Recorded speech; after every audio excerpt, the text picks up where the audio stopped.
All right, Shalom. This is the brother Tazabah from the GMS Atlanta Church. I want to start off by giving all glory, infinite praises unto Yahweh, by Hashem, Yahweh Shah, by Hashem Rekakwadash. Double honors to my apostles and the elders, a great millstone that teach and that rule well. Salutations unto the Akim throughout the four corners that are putting their life on the line week in and week out to prophesy the gospel of Yahweh, by Hashem, Yahweh Shah. And salutations to the few women and children that subscribe to this truth and faith and sincerity, all charity and subjection, because that is the key. I just wanted to come real quick, Lord willing, this lesson is edifying. And, it's just an impromptu, quick lesson, Lord willing, it is edifying. But I was reading through some passages and, a particular passage stuck out to me. And, it reminded me of King David. And it reminded me of my walk. And, certain brothers I've seen, go through similar, not necessarily the same, but similar situations. And, it's just, I just thought through the spirit that I may need to put this on wax. So I'm going to go here and I'll expound there further, because a true mighty man is not a man that you see his physical strength. The greatest mighty man is the man that can exercise the spirit, the things that are exercised within the spirit, given the opportunity to be carnal, man. Because it's one thing, like for certain brothers or whatever, is many forms of mighty men. You have mighty men, like I would consider the brother Kasha Crawler when it comes to the scriptures and the breakdowns and the teachings. Hey, that brother's a mighty man when it comes to the scriptures, man. And then you have other mighty men in the sense of personal character and how they move. I watched the brother Rahab. And you have other brothers that are simply mighty just in spirit, and it flows over into physicality. When I watch I look at the brother Abba Abijah, not knocking any other brother within our camp, but these are particular, examples that the Lord has given unto me within my camp. So I see these men, and it's attributes that all men have in mightiness, in the excellency of Yahweh Hashem Yahweh Shah, that are a mighty man is exhibited and exercised in many different ways, but it's always it's a similar spirit, and that spirit is of Yahweh Hashem Yahweh Shah. So I'm gonna start here, because all of us, is no way that we can come into this thing unless we're coming in the spirit of King David, and I'll expound upon that once I get to the precept. But I'll start here. This is Proverbs chapter 16, verse 32. He that is slow to anger is better than the mighty. All right. And he that ruleth his spirit than he that taketh a city. And those are very profound things for the Most High to say, because it says he that is slow in anger is better than the mighty, because the individual that's slow to anger, he's applying discernment, he's applying wisdom, he's applying judgment before he just, jump off the ladle and just go off the rails and just act out of emotions, man. Because emotions are a righteous thing when you have a standard to measure and exercise them by, which we have, which are the law, statutes, and commandments. All right, it says, "He that ruleth his spirit." And he that ruleth his spirit than he that taketh. So it takes a greater strength spiritually to hold your anger in when you want to slide on this Edomite. And here it is. I've been caught in situations since I've been in the truth. It was the Edomites, standing in we was standing in the ABC store. I'm buying some champagne. Esau right behind my ear calling me a nigger. Saying it's like, what do a monkey know about champagne and fine wine and delicacies and whatnot? Hey, it took everything in me not to turn the bottle sideways and go inside Esau's head. But the scriptures say, he that is slow in anger is better than the mighty. Yeah, they could have felt that they were mighty, but at the end of the day, hey, we know guns jam and people get sick, man. And those are by way of Yahweh Hashem Yahweh Shai. All right. So I could have caught a very mighty man just on a bad day, and the Lord allowed me to overcome. So those are always up to Yahweh Hashem Yahweh Shai. But the only way that situation can happen is if you're moving in his spirit. You're following the spirit of Yahweh Hashem Yahweh Shai. He that ruleth his spirit than he that taketh the city. So it's better for you to rule your spirit and you not to get in anger and you do something that could ultimately leave a stain or leave a false impression or a false narrative on the truth, opposed then you acting out of anger and I'm defending the gospel, I'm finna knock this blasphemer out. No, man. You show humility, you show patience in those times, not just punch this unbeliever out, which he deserves, but which one is more needful in the sight of the Most High? It's for you to show your godlike state, man. And to be a God, you must know of good and evil. So we've done evil, and these people are doing evil. Who are we as mere men, not Yahweh Shai, to get mad at wickedness that is done before us when we were once committing the same things, man? It's a level of compassion and understanding we have to have, but at the same time, it's no accepting. I'm still not finna accept a shrimp, crab, pork eating catfish nigga inside of my house. It's not happening. But I understand why he would do it. And I ain't finna just, the scriptures say this. Hey, if you can't get it, I ain't finna say it to you. You gotta apply wisdom. All right. This is Psalms chapter 82, verse 6. I have said you're gods, and all of you are the children of Yahweh Hashem Yahweh Shai. All right. So it says you're gods. And if we are heirs to the in rulership with Yahweh Shai understood he came in the flesh. So he understands the spirit and the troubles of the flesh. That's why he's a God. The Most High understands both sides. These people only understand wickedness. At one point, we only understood righteousness, but we desire wickedness. So therefore, we got to go through this. But in it, the Most High said what? I have said you're gods, and all of you are children of Yahweh Hashem Yahweh Shai. But ye shall die like men and fall like one of the princes. Why? Because you go off and you sin. You're in the flesh. So you're going to die like a regular man, though ye are a God. And how are we made gods? It's through the knowledge, wisdom, and understanding of the scriptures, man. All right? And a part of that being a true mighty man is not laid in physicality. It's laid in spirituality, man. The greatest men I've seen, the most horrendous and most harsh situations that men have been put in, is never the brolic individual that makes it out, because his spirit is weak, because he trusts in the flesh. And Esau's a master of breaking down the flesh. But Esau can't break down that spirit because the Most High is the creator of it. He's the cultivator of the spirit. He abound and he abase. All right? So the Lord said, you're God. So if you're a true mighty man, understand the things of spiritual discernment. A brother had said it to me one time. It's like, you can speak on the destruction. You can speak on the judgment, but can you teach the peaceable things? Can you give them the good gospel? Can you give them the gospel, man? And I was cut, man. I'm an unbalanced man, but yet I see myself as mighty. Like, nah, you're not a true mighty man. Because a true mighty man is balanced in all things, man. He understands both sides. You got to be like King David. All right. Now, with me saying that, I'm going to go here and then I'm going to expound more. This is Ecclesiastes 7 and 9. Be not hasty in spirit, for anger resteth in the bosoms of fools. You see? So anger rests in the bosom of fool. And what does anger start? It's through pride, man. For the most part, because Jake be thinking themselves to be something. But anger rests in the bosoms of fools. All right? So let's go here. Yeah. I'm going to go here. All right. Let's see. It didn't even pull that back. Let me see. Salaki. Just bear with me 1 second.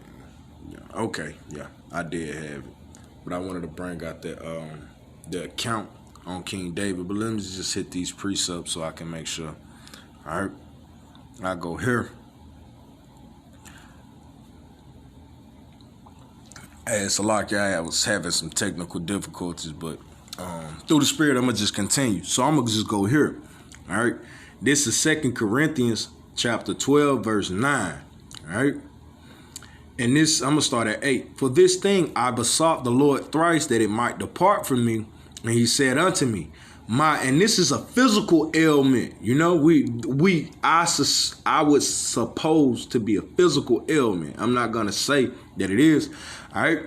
And this is speaking of Paul. And he said unto me, and this is the Lord speaking, my grace is sufficient for thee, for my strength is made perfect in weakness. Most gladly, therefore, will I rather glory in my infirmities, that the power of Hamashiach may rest upon me. So he telling you, it's like the physicality of life, you know, that, hey, the Lord said it's made perfect in weakness. So the Lord will bring a mighty man to a physically weak point, just so he'll show you, it's like, yo, it's me. It's this spirit. It's the spirit of a man that sustains him. And that spirit is of Yahweh Hashem Yahweh Shai. All right? But the point that I wanted to make in it, it says that for my strength is made perfect in weakness. And where is it made perfect? In the spirit, man, not in the flesh. Because the flesh will fail you, but the spirit never will. All right? That the power of Hamashiach may rest upon you. So we have to keep a lowly, for those infirmities that the Lord brought Paul through, was to keep him of a lowly mind, man, and a lowly spirit. And that's one thing about a mighty man, whether it be physical or psychological, because we know psychological mighty men. You know, pride comes with that, man. And the Lord will always find a way to break that. The Lord will always find a way. He'll cap your mental capacity. You being a mental mighty man. For physical mighty man, he'll send you an ailment and an infirmity. All right. But how do you push moving forward? Do you become balanced now that my physicality is, now that my body's weak? Do you build up in the spirit? Now that my spirit's weak, do I do the things that strengthen my spirit, that to help my body? Do I read on the herbs, on the you know, on particular things that can help me physically because of my faith within the spirit, to help my physical state? Because the Lord tells you, if you're trying to help your physical state, take the herbs and pray. Because without prayer, those physical herbs have no effect, man. You see? It's about being a true mighty man. It's about balance. The physical part is one thing, but what about the spiritual strength do you have? And that spiritual strength is tested daily, man. We test it physically from day to day, from job to job, you know. But in the spirit, we're tested daily. All right? All right, let's go here. Let me saying that. Let's see.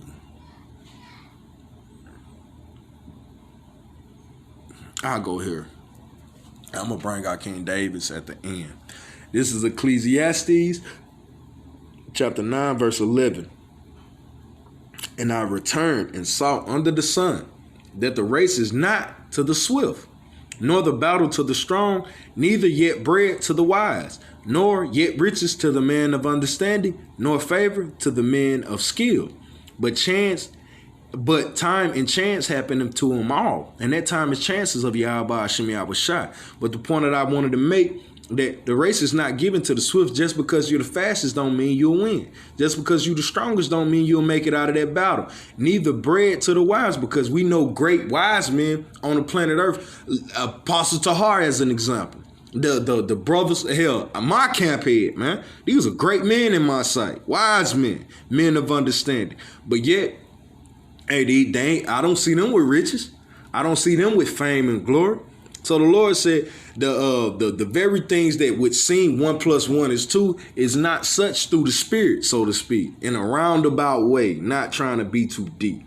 The race is not to the swift, nor the battle to the strong, neither yet bread to the wise, nor yet riches to men of understanding, nor favor to the men of skill, but time and chance happening to them all. All right. So the race is not given to the swift or the battle to the strong, man. So if it's not always given to the strongest, man, it's not always given to the fastest, man. Who is it given to? The man in which the spirit of Yahweh Hashem Yahweh Shai is dealing with, time and chance. Men taking advantage and understanding, having that spiritual discernment. Yo, this is not going to win. You're not going to beat Floyd with speed, man. You're going to have to beat him in some other aspect. Have a little bit more power. Have a little bit more ring generalship. These are the things, man. You know?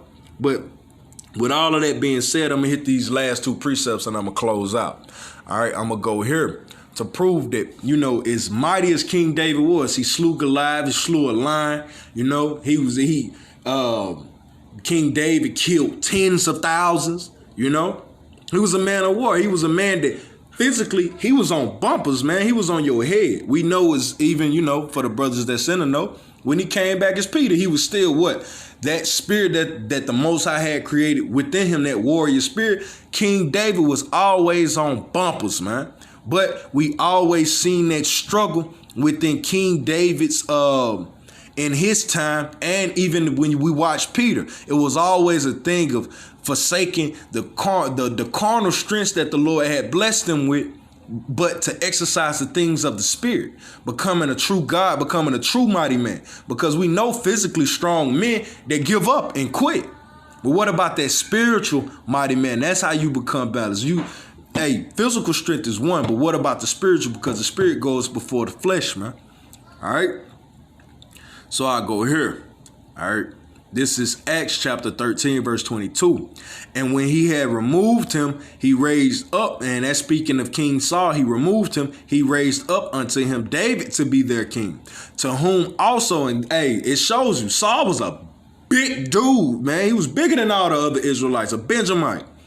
But that meant nothing. Who slew Goliath? It wasn't Saul, it was King David, a spiritual mighty man. You see? You know, and he applied the spirit. All right. He raised up unto him David to be their king, to whom also he gave testimony and said, I have found David, the son of Jesse, a man after my own heart. That's Most High. That's Yahweh Shai, man. A man after my own heart, which shall fulfill all my will. And he did that, man. You know? And he was a man after the Most High's own heart. Even though King David committed sins worthy of unto death, his heart and his sincerity towards the Most High was pure. So the Lord dealt with a true mighty man, a man that was going to do whatever the Lord sent him forth to do. He was doing it, man. Not like King Saul. All right. Now I go here to finish off. Now, and this just shows you like a quick example of being able to apply the spirit and be a spiritual mighty man and stand up for what's right in the spirit and standing on it and 10 toes down opposed to carnality. Now, basically, we had went to war. This is a instance in which King David was warring against the Amalekites, and they came and kidnapped our people and took two of King David's wives. And I'm gonna just read and real quick. All right, I'm gonna jump around. This is 1 Samuel chapter 30, verse 6. And David was greatly distressed, for the people spake of stoning him, because the souls of all the people was grieved, every man for his sons and for his daughters. But David encouraged himself in Yahweh his power. So he encouraged himself according to the scriptures. You see, he could have came against with his man. And we know King David didn't play about you talking crazy about him. He was on your head. But in this, he was like, he encouraged himself in the Most High. Continue in verse 8. And David inquired at the Most High, Yahweh Shai, saying, shall I pursue after the troops? Shall I overtake them? And the Most High, he answered him, pursue, for thou shalt surely overtake them, and without fail recover all. See, that's what happens. The Lord is with you when you do his will. Well, let's jump all the way down. All right. So after the fact, you had it was 600 men that went with King David. 200 stayed back to watch the equipment. 400 went to war with the Amalekites with King David. And this is what was said to them after they made it back. All right, I'm going to start at 21. And David came to the 200 men, which were so faint that they could not follow David, whom they had made also to abide at the brook Besor. And they went forth to meet David and to meet the people that were with him. And when David came near to the people, he saluted them. So righteousness. Then answered all the wicked men and men of Baal of those that went with David, and said, because they went not with us, we will not give them aught of the spoils that we have received, save to every man his wife and children, that they may lead them away and depart. So basically, these other 400 men that went with King David was like, nah, they ain't. They even though, you know, y'all stood and watched the equipment, y'all didn't go through the hills that we went through. So y'all ain't getting at this. Y'all ain't getting at this. But yet they were pure in heart. They just, their lot was not to go to war with King David, so to speak, because the Lord give us all of our measure. We all have a measure, you know, but we're gonna exercise it to the fullest. All right. So these jakes had a little bit more giving into their lots, And they became proud through it. And watch what King David did, man. Then said David, ye should not do so. So y'all ain't finna play with our people like that. They were willing to go, yet they couldn't, and you gonna hold that against them? Nah.